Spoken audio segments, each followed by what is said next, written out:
was extremely worn out when we got it. It was done. That's an running gear is still in good shape. Oil was pretty much shot. Last time the Union Pacific tried to do a hydro on it, they discovered a lot of broken stay bolts. It wouldn't hold pressure, so they took it out of service. You want to come down along the side of here.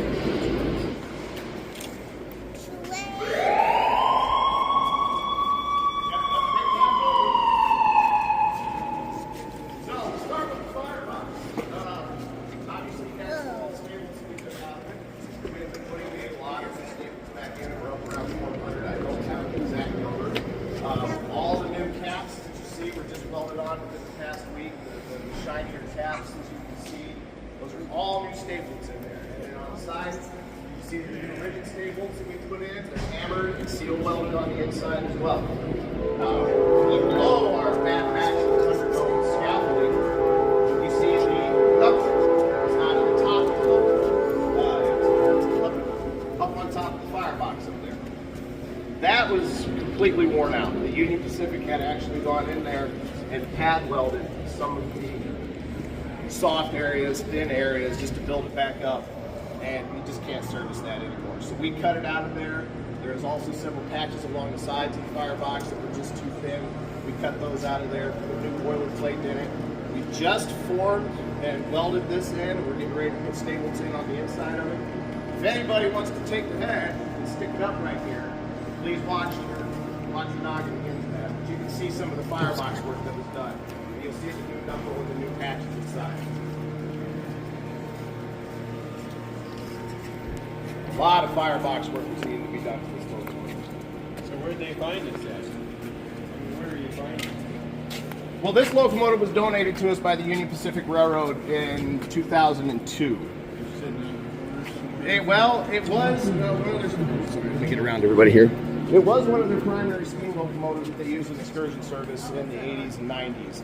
And by about 2010, she was pretty wore out. And the Union Pacific was going to rebuild it, but someone came along with the bright idea to do the big boy. And believe it or not, it was cheaper for them to pull the big boy out of the park in Los Angeles, drag it to Cheyenne, restore it, than it would have been for them to rebuild this locomotive. I think they had quoted it somewhere around $15 million to restore the Challenger, and I think they got away with the big boy for about $6 million. So it originally started off as $8 million, then it just went up. The price just kept rising. When's the last time it ran? 2012? 2012, yes. 2012. Yeah, I think pretty sure it ran 2011 or 2012 the last time it ran. Actually, they took the parts off. This is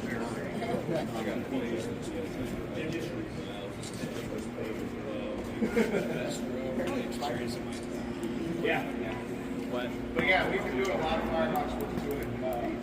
Stables, new side sheets, tube sheets go in. This ring of empty holes you see right here is where that rear tube sheet sits. It'll get bolted up in there, it'll get welded up in there, new holes drilled into it, and it'll be good as new. Apparently, the firebox is about as big as my own bedroom. I can tell. You can fit a car in there, that's for sure. I literally looked at it myself. Sure. Is there not coal or Oil, fuel oil. It'll burn. We're not going to use diesel. There's a fuel oil, a filtered fuel oil.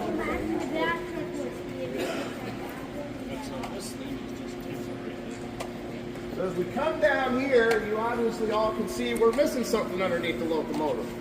About 2 weeks ago, we went ahead and pulled the front engine out. This is the first time that this thing has been apart like this since probably 1949, 1950, somewhere in that ballpark. That was probably the last time this engine had this level of service before the end of steam. There was a giant pin that held the front engine in that pocket right there. And we were actually really worried that it was going to have a hard time coming out of there. We got it over the pit that you see back here. We put the straps on it. We just put a little tension, and all of a sudden we heard a thunk. And sure enough, we looked underneath there, the pin had dropped about 6 inches. So we put the transmission jack underneath it, and the oil that they had pumped inside of it was still just really solid. Not solid, but the viscosity in it was so great that it just slid down on it like suction. And she came right out. And then the next day we went ahead and lifted it. There's a sweet spot. If you go up too high, it binds. If you go down too low, you won't be able to get the springs to decompress enough to get it out. So there was a sweet spot. Once we found it, it rolled right out. Like, you know, we couldn't believe how well it came out. We thought we were going to fight it a lot more. There was a lot of bent parts. There's a lot of wear. If you see that center hole in the casting right there, there's a crosshead that connects the reverse gear from the front engine to the rear engine, so they can get away with just one reversing. It had been bent and pushing down for many years, so the crosshead is bent and needs a lot of repair, a lot of repairs. So that's gonna be a big problem. I'm actually, I used to be a welder in Caterpillar. I used to weld together the frames with mechanics and windows, and frames all my life. And I have left this week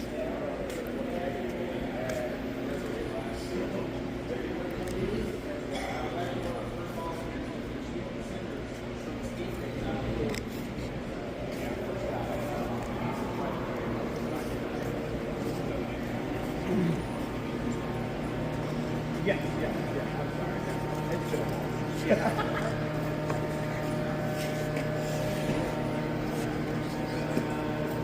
No, that's actually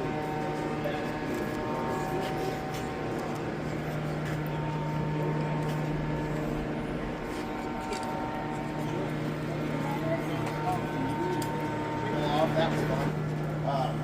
It's never, since this hasn't been out from underneath the locomotive for 60 some odd years, all of that grease and grime and oil and road dust and coal dust, because you know we've been digging coal out from this thing, just all kind of turned into its own mineral and baked itself inside of that. The reach rod that runs to the rear engine through the center of it was completely packed in there. We couldn't move it. We had to dig it out, chisel it out. It's greasy, it's grimy. It's going to take a lot of work. But we've got it. We've been knocking some parts off of it here and there. We're going to really get into it this summer, pull it off its drivers. There's a brake cylinder in between everything that we've got to get to. New seals in that, make that compliant with FRA regulations. So yeah, there's a whole list of work that needs to be done in this thing. But it is still in decent shape. The bearings are in decent shape. The rods are in decent shape. The locomotive last ran, 2010, 2012, somewhere in that ballpark. So yeah, it runs pretty good. It'll roll pretty good. I can bump that thing with a forklift and then start rolling. Yes, very easy. Yes, we have still got good meat on it. The drivers, everything. We haven't found any cracks in anything important. So far so good. Did you use that to pull this one? You know what? I don't think we've used the 80 tonner to move this around. Actually, to move it, we just put a forklift and wrapped the chain around the cover, and I yanked it right out. Are you guys gonna send the wheels to Strasburg for recommissioning or something? No, they do not need turning. We got plenty of meat on it. I don't think they can. Yeah. No, we'll pull them out. Clean the bearings out. Yeah. No, they're not. But we got to take it off the frame. There's many types. It's lubrication lines, air lines, and stuff like that runs between the frame. And in order to get to it, you got to pull the drivers out from underneath it. All those pipes, because of all that stuff that's been packed up in there, has just been rusted out. Some of the bottoms of those pipes are completely gone, no pressure. So we're going to have to bend all new Schedule 80 piping. We got pipe benders, diagrams, drawings. So yeah, it's going to get torn down. Pretty much about anything that's done to the rear unit, or the front unit's going to get done to the rear engine as well. So She's obviously going to be the first engine that's going to be restored.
locomotive, if they had to do stable work, they would cut a piece of the cab off, do the work that they needed to do, weld the piece back into place, and then put some Bondo over it and repaint it. And over the years, the Swiss cheese has just kind of added up, and we have to replace the cab sides. So what we're going to do is redesign the cab so that way we can unbolt the cab sides and have them come off, so if there's any work that needs to be done, we don't have to remove the cab itself. Now you see these pictures in front of the cab. These are renderings of a future roundhouse. We've begun fundraising and some of the planning work for the roundhouse, which will go in the location of the old Rock Island roundhouse.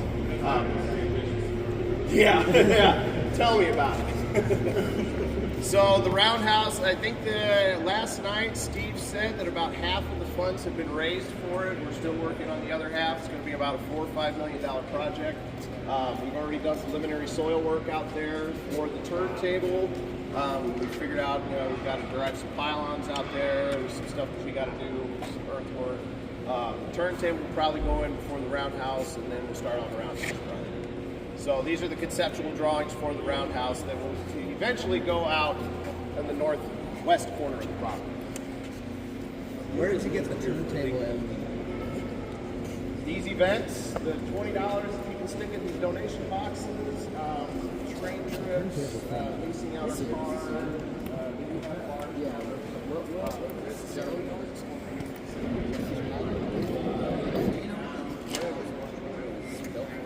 I know it was built. So He wrote a heavy check. he helps out a lot. He was also one of the primary forces behind the big boy coming back too. So he's got a foundation called Up in Smoke, UP, Up in Smoke. So there's some stuff I think on that website there that kind of describes it. Trains Magazine did a special publication. It's the only place I've ever seen it mentioned. There's one little paragraph where basically it said that Big Boy restoration happened because somebody wrote a 9-digit or an 8-digit check. Yes. But that was the only place I've ever seen that mentioned. Yes, it's the same guy. And they refused to name who it was. Yeah, he likes it that way. His former His prerogative. He was the driving force behind. Tell them the fans aren't mad at him. Oh no, yeah. We're not mad at him. He was the driving force behind the donation. He approached the Union Pacific and said, "Hey, I want this stuff to be saved." He still had friends inside the company, and they approached Steve Sandberg, and he was pretty much, well, find a facility first, and so then we found this place, and then, okay, well, now that we know you guys can handle this, we go ahead and go into it. So, kind of, in a nutshell, kind of what happened. There's a lot more pieces about it, but that's the basics. So now, here we are. Getting 2 Union Pacific steam engines back running. So speaking of getting back running, 5511 is probably one of the more popular engines we get asked about. It's fun as the Challenger is. Everybody wants to see this thing. We have stepped up work on it here in the past 6 months. As you can see in front of us here, here's the throttle. The throttle sits up in the steam dome up here. We've taken the throttle out, the old dry pipe, which connects the throttle to the superheater header that sits up in the smoke box. The dry pipe is cast iron. We measured its thickness. It was unserviceable. So there's a brand new dry pipe. If anybody actually would like to climb the steps and look up in there, you can see the new dry pipe running the length of the locomotive from the tubes to the back. The superheater header's been cleaned up. Actually, we're showed up. I was lapping that seam right there. Lapping the seam.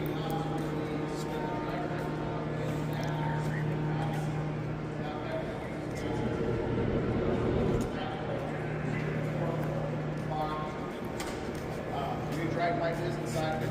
Throttle assembly's